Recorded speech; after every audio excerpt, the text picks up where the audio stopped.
Mark Sleggs with C21 Turner Brokers. And I'm Bill Rollinger with C21 Brokers. I've been with them for over 30 years. And we're here today with Scott Keleman with M&T Bank to present to you another segment in the first-time home buyers program regarding banking and financing. Scott, could you tell us a little bit about yourself? Sure, thank you. I'm Scott Keleman with M&T Bank. Been in the mortgage industry since 1991 on that, so I've kind of seen a lot in the almost 30 plus years that I've been doing this. So got a lot of good topics and things I'm going to cover here with the gentleman today to help your first time home buyers on what they should be looking for. So when we're starting to get ready, everyone doesn't get excited, find the house of their dreams and find out they can't afford it. So I think it's a great step to get pre-qualified to start that process. Okay, well, Scott, as far as the realtors go, are usually the first one that we recommend you see if you're interested in purchasing a home, because there's a lot of ways they can make it a lot easier for you. Would you like to tell us about some of those, Scott? Sure. So nowadays with the automation, it's a lot easier for your customers to start the process to get pre-qualified or pre-approved with so much going out there with online things of that nature. But the key is to find someone that's going to do a full, accurate pre-approval on that. So kind of what we have here, which is nice, we do have the online platform where your customers can log in, go online, complete a lot of their preliminary information, and then it all gets uploaded securely to a local bank where some of these online companies you don't really know where you're dealing. So it's good to kind of deal local on that. So if you have an issue, something like that, it's a big process. This is the biggest step you're going to make in your life is buying your first home.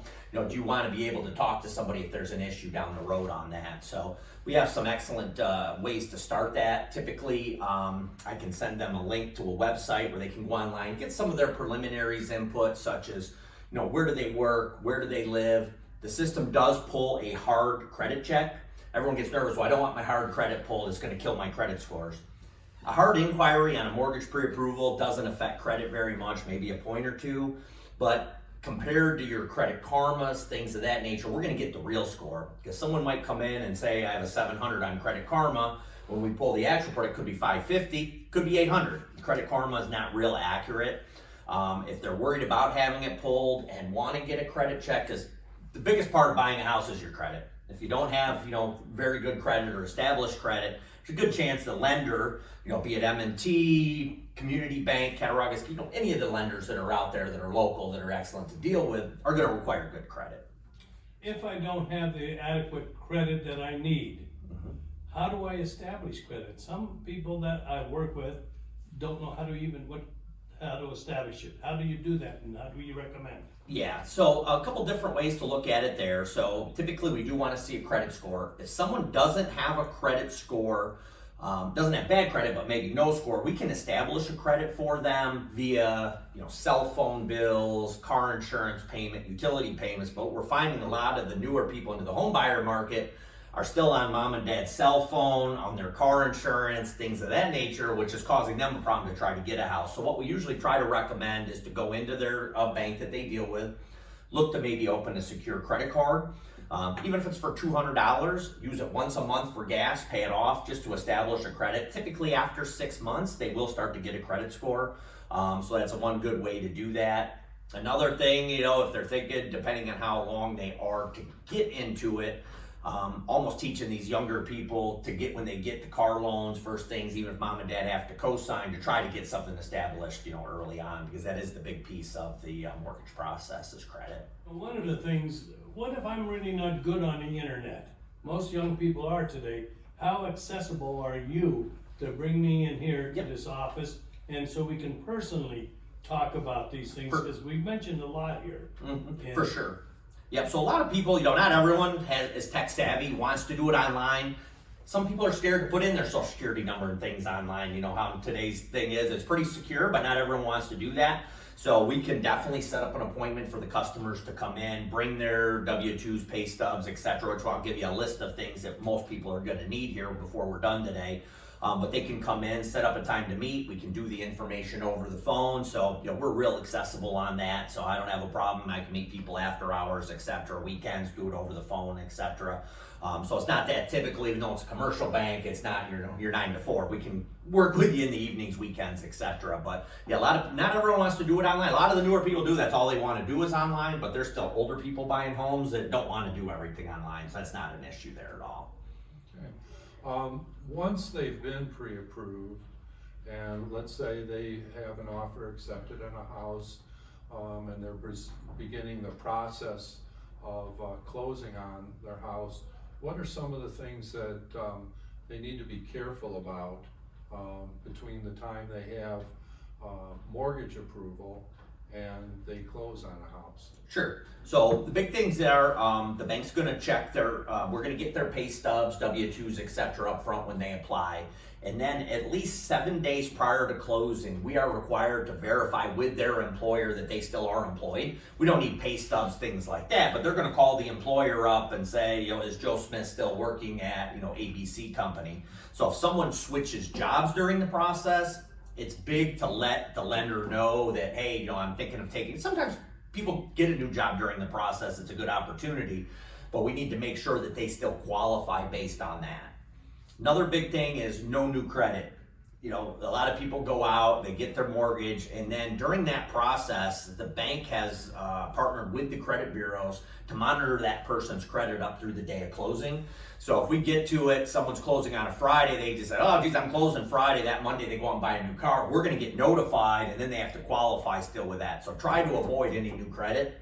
The big thing too, you're all excited on that new house, you wanna buy furniture for the house, things like that. Try to refrain from taking out any new debts, credit inquiries, anything like that till the day you close. Once you close, we don't monitor credit after that. What you wanna do after that is fine. But those are pretty much the two big things, is the job history, not changing jobs, or if you do, to let us know, the credit history. Then the third thing is, you're gonna get an idea of how much money you need for closing. We have to verify you have those funds, but don't go out and spend a big chunk of that, because you need to make sure that you still have those funds available. But that's one we don't see a lot, but it's the people taking out new credit or job change.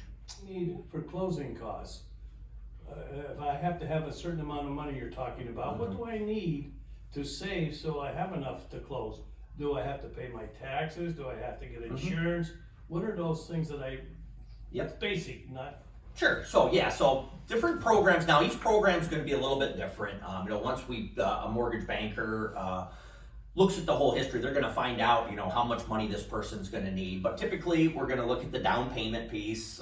We have some of the different government programs, rural housing, etc. Great with the veterans. A veteran can put a $0 down. So you have your down payment requirement that's going to vary. Then you're also going to have a year's taxes and insurance in New York. So depending on where you purchase, etc., you're going to have 1 year's property taxes, 1 year's homeowner's insurance. So if you get into a house where taxes are $5,000 or $6,000, you're going to have $6,000 or $7,000 in just taxes and insurance outside of your other fees you need. And then you're going to have closing costs. Closing costs can range and vary, but typically, on average, in this area, on an average house size, you're going to be looking at an additional $6,000 in costs. And this is going to be your attorneys. If you're going to want to get a home inspection, which isn't required for a bank, but highly recommended, and you gentlemen, work with the home inspectors, which is good for your buyers to know what they're getting into, so they don't have any major improvements down the road. But there are ways that we can incorporate some of those costs back into the price of the house. So you might want to work with your sellers to get some money. It's what's called a seller's concession, which we know is popular. So you might pay a little more for the house, but a little bit less money for the buyer at closing, etc. And there are some decent grant programs available through the state of New York for first-time home buyers, as well as some federal money that comes out. Again, there's some income restrictions and things, so it's up to the mortgage banker to see which programs there are. But some people can get in with real little money out of pocket. Some people may be looking at a larger amount depending on their situation. And that's why it's really important to get with somebody like you. I've been working with Scott for many years. You will explain all these things to us. We'll sit down and we'll understand them. So we'll have a good idea. And really, this is very important if you're a first-time home buyer or even a second-time home buyer. I have people that have selling a house after 30 years and buying one. Mhm. And you know, they kind of forget. Just one little thing, you say the amount down, okay? Different programs, just, is it 5%, 20%, 50%, what is it, how much? Sure. Unless we don't have to pay that, could you Yeah. explain that? to Yeah, me? so on the first time home buyer programs, like the state of New York programs, typically it's a 3% down payment, but the state will do a down payment assistance loan to help offset that down payment. Then there's the FHA, which is very popular in the area. FHA, you don't have to have the sparkling credit. You still have to have decent credit, but you don't have to have, you know, your 800 credit score on that program. That's a 3.5% down payment. And then you get into your regular, like, conventional type mortgages, which, you know, like everyone says, conventional and I have to have 20% down. You don't have to have 20% down to go conventional. You have to have 20% down to avoid what's called PMI, private mortgage insurance, which ensures the lender that if that person defaults, we get our money. Unfortunately, it doesn't protect the, you know, the buyer always, oh geez, PMI, if I get sick or something, it doesn't help the buyer out, but it is required with less than 20.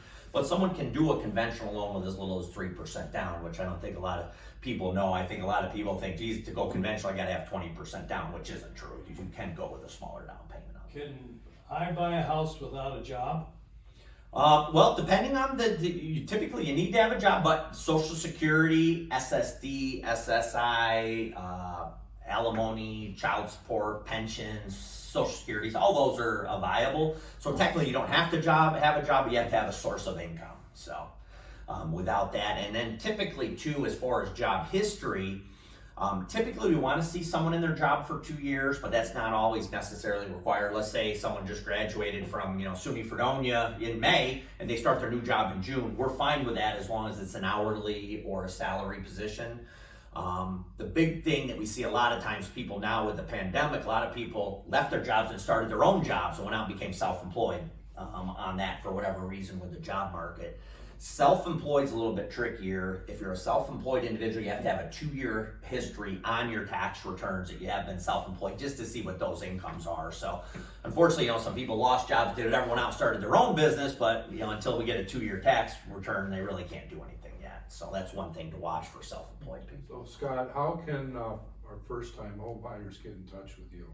Sure. So a couple different ways they can do it. They can contact me directly. You know, most of the agents have my contact info right here at M&T or my cell phone, which is 716-386-2126 is my direct line. And then also by email, which is skeleman@mtb.com. And the nice thing is too, if someone contacts me, I can send them back all my contact information, the link to apply online, things of that nature.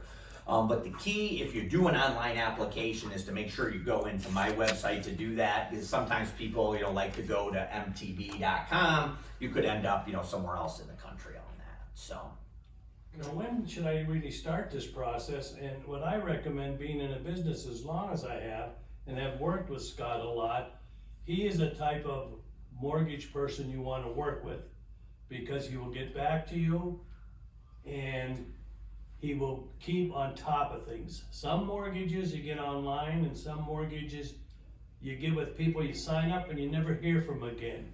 You're always going to hear from this young man over here. But when do I start applying for a mortgage? yeah, so I would say the good time to start applying is when you're thinking, okay, so when we start a pre-approval, when we do the full everything, the pre-approval technically lasts for 4 months, because that's how long a credit check is going to be good for. So if someone's thinking that, you know, they're just kicking tires now, or I don't really want to start looking until August or something like that, usually about the month before you want to start looking is a good time to come in, get pre-approved, because then your pre-approval should last throughout the process.